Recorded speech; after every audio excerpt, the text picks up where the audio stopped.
What I really need is my jointer, but my jointer's still in pieces. It's getting there, but it's not quite finished yet. Still need to get the cutter head assembled and whatnot, and mount it, and get some belts for it still. So until then, I've got to come up with another method to get a decent panel joint here.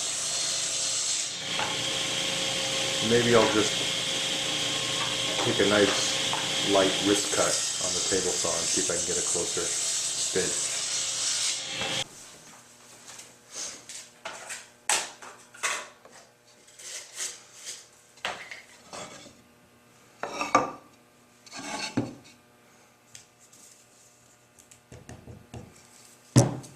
I just got this.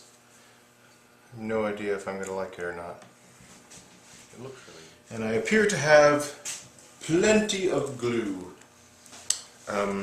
Yes, plenty of glue. So here's the original stencil I got for the symbol of the Rebel Alliance. As you can see, it's a little small.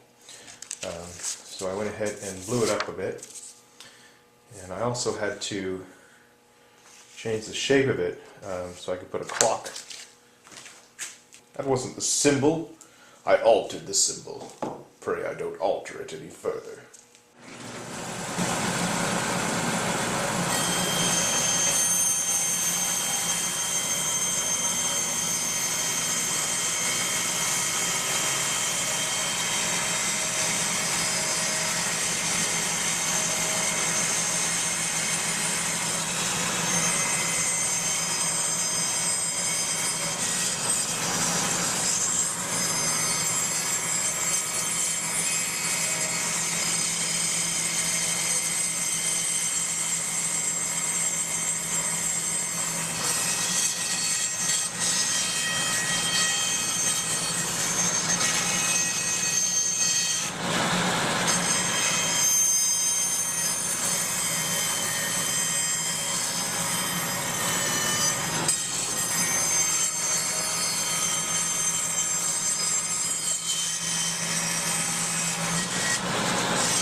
There is a bright center to woodworking. This is the process furthest from.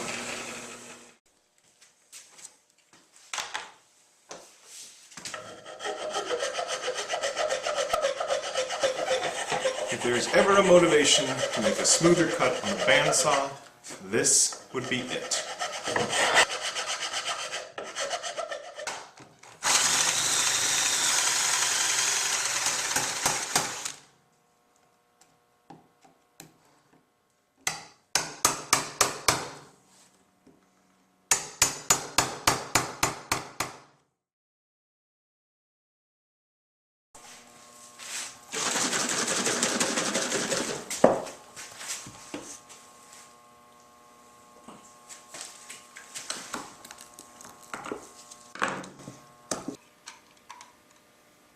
You are part of the Rebel Alliance and a traitor. Ain't nobody got time for that.